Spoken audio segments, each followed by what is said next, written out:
This video is brought to you by Brilliant. This is DESKTOPIA, my 3-in-1 custom ordered giant piece of furniture that I designed myself. This is the most significant furniture in the studio space here, since it stretches through the entire width of the space, roughly 13 feet. The idea behind DESKTOPIA was to be multifunctional.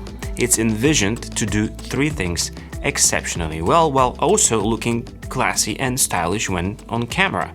Now, in terms of looks, I believe the task was handled pretty well. As you may have seen, I've been using it in many talking head backgrounds a lot recently, and I have to admit I'm really proud of it. When I was building this studio, I wanted to utilize the space the best I could, and I came up with the idea of using the only non-interesting wall as the backbone for this crazy idea of mine.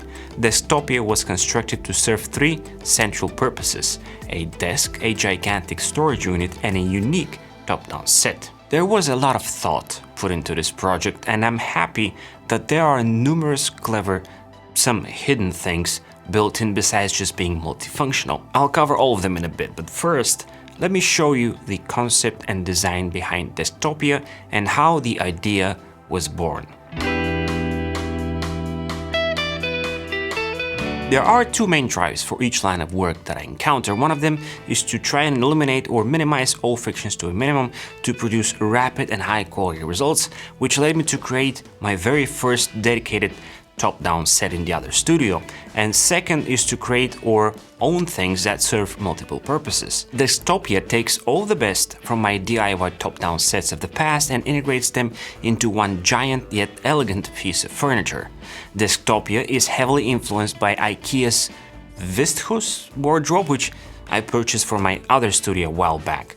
I love the combination of white and light gray colors and the boxy doors and drawers with distinct spacings in between. Looking at DESKTOPIA, you can clearly see the resemblance with the IKEA wardrobe. I envisioned a top-down set with 2 IKEA Thisise wardrobes flanking it in my initial idea and schematics. Once the studio was almost complete, I took the concept further and decided to cover the entire wall and turn it into one massive storage unit, while the key feature would be the middle portion that contains the desk and top-down set into one. The colors I went for are very close to what IKEA has, but not the same. I went for different shades of gray, while the front doors and drawers are not white but slightly gray. Now, I've seen pure white furniture being destroyed by the sun in the past, turning into yellowish puke. And given the fact that half of the studio is basically giant windows, I wanted to minimize the chance of ending with yellowish tinted furniture as well as time went by. I have to say that I'm really proud of my custom designed matte black handles. As someone who hates handles, this was probably the best route to go for. All doors and drawers feature soft closing mechanisms, and all sizes are precisely measured to fit these standard IKEA dividers and organization accessories. For example, IKEA's dark gray trays fit like a glove, and I use them a lot to stack things inside my deep drawers. So now let's look at the 3 primary purposes of DESKTOPIA. Of course, the most apparent purpose is to serve as a massive storage unit. I hate having random items scattered around. Also, as a tech content creator, you can imagine the number of boxes that I constantly have to deal with daily. I wanted to have storage galore without having to think twice as to where to hide all the boxes and camera gear lying around. Storage-wise, I have 2.5 times more storage capacity than the larger IKEA unit, and so far I have filled DESKTOPIA at around 50%. If I do a second sweep, I might reduce things even more. Honestly, I couldn't be happier because this thing swallowed junk from 2 other studios, and it still looks empty and most of all minimal and clean.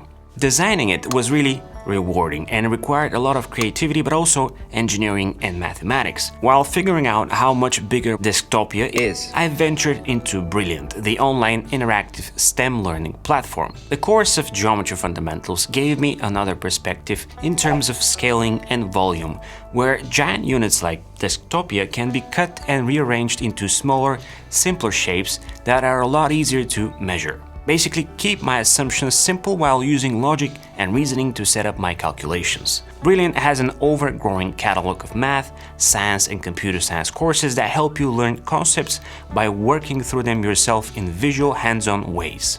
To get started for free, visit brilliant.org/thisise or click in the first link in the description below, and the first 200 people will get 20% off Brilliant's annual premium subscription. Purpose number 2 for DESKTOPIA was to be a top-down set. My other studio's DIY ugly top-down set has been a work in progress for the longest of time. But in the world of YouTube, behind-the-scenes looks are irrelevant so long the end result is excellent. With that in mind, my DIY top-down set delivers gorgeous, creepy, soft and gradient shots that I'm absolutely proud of. Having achieved that through trial and error and about 20 iterations, I wanted to recreate and building DESKTOPIA, making it stylish looking and much more compact in terms of depth. With that in mind, knowing that indirect light is the secret sauce to beautiful top-down shots, I decided to install a giant plexiglass bag surrounded by high CRI LED strips. It is not as soft and creamy as my original set, but on the other hand, it is much more versatile and better looking.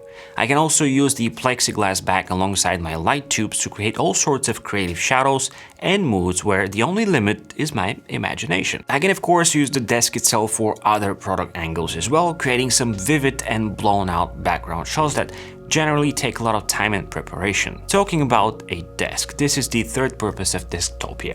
I wanted to have a second desk available at all times for both guests and other reasons. I used precisely that desk for a long time while waiting for my main desk to arrive. When designing the furniture, I intentionally pulled and stretched the tabletop towards the main area to have enough legroom when someone is sitting.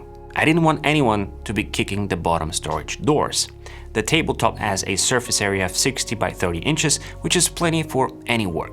Aside from being the brightest place to conduct work, this desk is the ideal product shot spot, as I mentioned a minute ago, delivering some magazine quality visuals. Everything is evenly lit and any angle provides a unique and exciting look. DESKTOPIA has some clever additions too. For example, it has 8 power outlets on the outside and additional hidden outlets inside. I hate dealing with batteries and extension cords as a video creator, and I pulled it off despite my electrician's initial laughter and later concern. I created a piece of furniture with 14 outlets. Each dark recess section, or exhibit box as I like to call it, features an outlet. The top-down set also has upside mounted outlets that I can use to power external monitors and camera gear. Whoever sits on the desk has effortless access to power too. Next up, while designing it through the entire length of DESKTOPIA, I have insisted on having internal cable holes. I wanted to have insurance that I'll be able to route extension cords should I decide to run power to a distant section of the wardrobe, which I might not have anticipated to require power. This was actually a recent case of mine. I made some changes around here and turned one of the DESKTOPIA sections into a coffee snacks corner. I ran an extension cord through the cable holes on the inside and plugged everything in. The high-quality CRI light strips not only light the tabletop section but also the exhibit boxes as well, creating an excellent ambient light. All strips are controlled with a push of a button on remote control, and 9 times out of 10 stay in one white spectrum because I don't find a need to change it. I've also created a custom DIY charging station based on an IKEA pegboard on the left side of the top-down set. I use this tiny charging station to power all my camera accessories, lights and batteries in one place. If you enjoyed this video, check out my desk setup playlist where I have some more conventional and good-looking setups. And by the way, if you're still here, subscribe, because why not? It's been an absolute pleasure. This is Thisise, over and out.